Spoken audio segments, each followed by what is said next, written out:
Hello students, welcome back to PPSST class 7.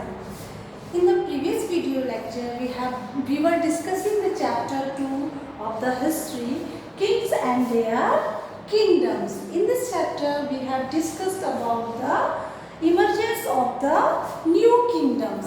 नए नए राज्यों का इमरजेंस किस प्रकार से हुआ, ये हम लोग प्रीवियस वीडियो लेक्चर में डिस्कस कर चुके थे. And we have discuss that the middle history started from the 7th century. जो आपकी मध्यकालीन इतिहास है वो 7वीं शताब्दी से 7वीं ईस्वी से स्टार्ट माना जाता है, 7th सेंचुरी से स्टार्ट माना जाता है. और जो राजपूतों का शासनकाल रहा है वो 750 सेंचुरी से लेकर के 1200 सेंचुरी तक रहा है. These time period is most important for you. That राजपूतों का जो शासनकाल है, राजपूतों का जो रूल है वो कब से लेकर के कब तक रहा है. आपको मैंने ये भी बताया था कि Rajput originated from the solar family और ल्यूनर फैमिली. ऐसा माना जाता है कि राजपूत जो हैं वो सूर्यवंशी और चंद्रवंशी 2 पार्ट्स में डिवाइड थे. और ऐसा भी माना जाता है, कुछ हिस्टोरियंस ये भी मानते हैं कि जो राजपूत हैं वो इनकी एंसेस्ट्री जो थी वो कौन थी, ट्राइब्स थी, जनजातियाँ थी, जैसे आपके Huna, Kushan etcetera. Now in today's video lecture we will discuss about the warring kingdoms involved in tripartite struggle. जो त्रिपक्षीय संघर्ष हुआ था उस युद्ध में कौन कौन सी फैमिलीज ने, कौन कौन सी डायनेस्टीज ने पार्टिसिपेट किया था या कौन कौन से राज्यों ने पार्टिसिपेट किया था, वो हम डिस्कस करेंगे. Now let's start discussion in detail through the text book. Yes, in the previous video lecture I also told you that Kannauj was the center of the political development. जो कन्नौज था वो political development के रूप में विकसित हो रहा था, यानी कि वहाँ जो राजनीतिक विकास है उसका केंद्र बन चुका था कन्नौज. और कन्नौज में उस समय किसका राज्य था, किसका किंगडम था, हर्षवर्धन का एम्पायर था उस समय. आपको मैंने डिफरेंस भी बताया था कि किंगडम और एम्पायर में क्या डिफरेंस होता है. जो किंगडम है वो स्मॉलर टर्म है, जबकि जो एम्पायर है वो थोड़ा लार्ज टर्म है. यानी कि जो किंगडम है वो कई टेरिटरीज़ को, कई एरियाज़ को मिला के बनता है, और जो एम्पायर है वो कई किंगडम्स को मिला करके बनता है. तो आप today we will discuss warring kingdoms involved in tripartite struggle. त्रिपक्षीय संघर्ष में कौन कौन सी किंगडम्स इन्वॉल्व थी. So let's start.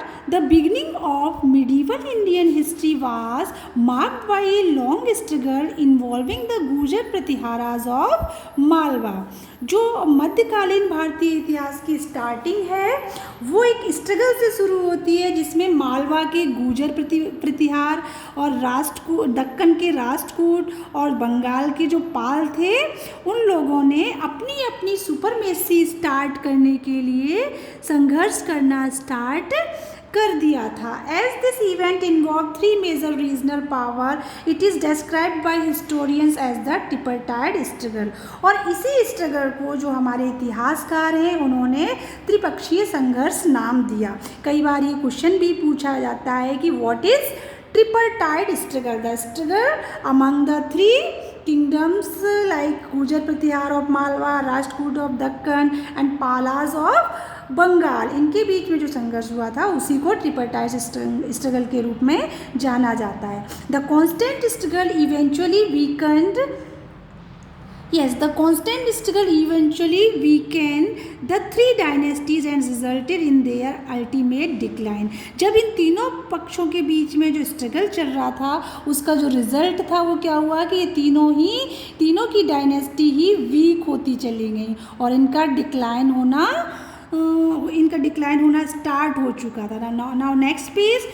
Now we will study about the Gujar Pratiharas in detail. अब हम लोग जो गुजर प्रतिहार थे मालवा के उनके बारे में स्टडी करेंगे डिटेल में. और one by one we will discuss Rashtrakuta of Deccan या दक्कन और पालाज ऑफ बंगाल, यानी कि बंगाल के जो पाल शासक थे उनके बारे में भी हम स्टडी करेंगे. Now the Gurjara Pratiharas. The Gurjara Pratiharas were the dominant power in western India. पश्चिमी भारत में किसका राज्य था उस समय? गुर्जर प्रतिहारों का राज्य था, यानी कि वहाँ पर वो पावरफुल थे. Parts of western and central Rajasthan, ये ज़्यादातर जो राजस्थान था इनका मुख्य शासन केंद्र था, और पश्चिमी और एक प्रकार से कहें यानी कि जो राजस्थान का पश्चिमी क्षेत्र था और जो मध्य क्षेत्र था वो गुर्जर प्रतिहारों के शासन का मुख्य केंद्र था. And parts of central India, और सेंट्रल इंडिया के कुछ मुख्य भाग भी थे. Initially they had been local officials who later succeeded in establishing independent principalities. और इस प्रकार से धीरे धीरे इनके जो लोकल ऑफिशियल्स थे उन लोगों ने कुछ राज्यों को स्वतंत्रता पूर्वक अपना उन पर कब्जा करना स्टार्ट कर दिया था. They also resisted the Arab incursions. अब उन्होंने जो अरब लोग घुसपैठ कर रहे थे इंडिया में उसका भी विरोध किया था. जो गुर्जर प्रतिहारास थे उन्होंने जो अरब इनकर्शंस थे, इनकर्शंस का मतलब होता है बिना परमिशन के किसी दूसरे देश में, किसी दूसरे राष्ट्र में एंटर होना, घुसपैठ. The long line of powerful rulers of this dynasty included Nagabhata first, जिसका शासनकाल जो है 750 से लेकर के 780 सेंचुरी तक रहा है. और the founder of the dynasty, जो नागभट्ट फर्स्ट थे वही गुर्जर प्रतिहार के कौन थे? फाउंडर थे. The question may be asked that who was the founder of the Gurjar Pratihara dynasty. जो गुर्जर प्रतिहार डायनेस्टी था उसका फाउंडर या संस्थापक कौन था? तो नागभट्ट प्रथम. वसराज एंड मिहिर भोज, और उनके दूसरे शासक से जो फेमस शासक थे वो थे वसराज और मिहिर भोज.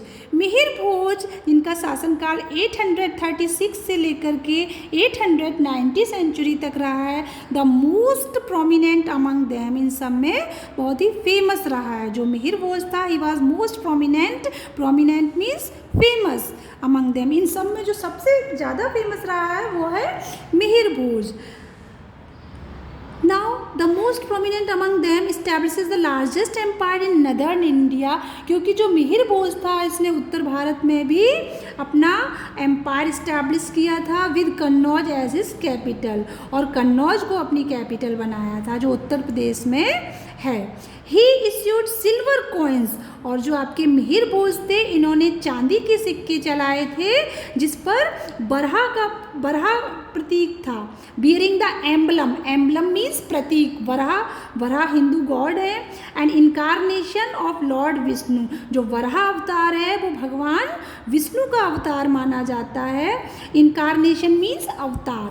ही also assume the title of Adivara, और इनको आदिवरा का टाइटल भी दिया गया था.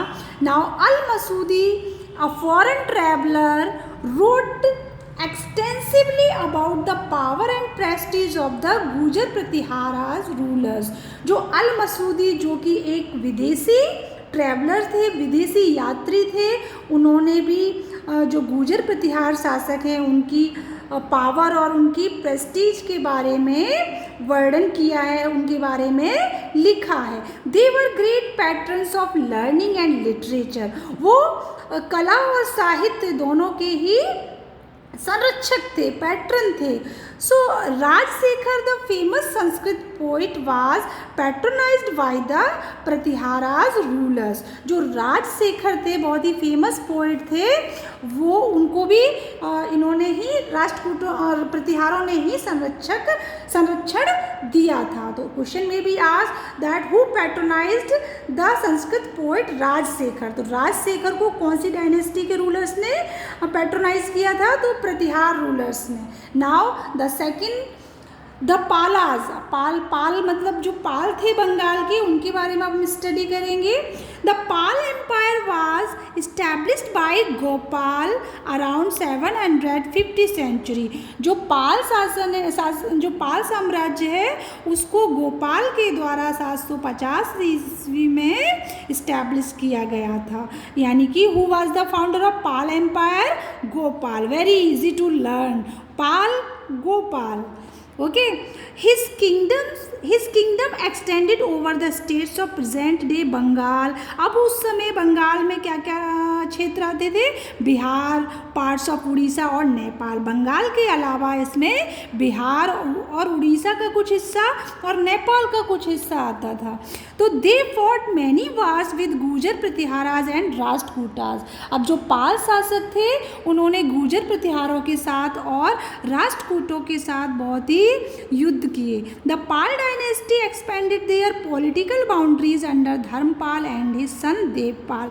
और जो पाल डायनेस्टी थी इन्होंने अपनी जो राजनीतिक बाउंड्रीज थी वो धर्मपाल और उनके बेटे देवपाल के माध्यम से विस्तार की थी। Now remaining part we will discuss in the next video lecture. Thanks for watching and keep reading the chapter. Without reading you can't understand anything. So thanks.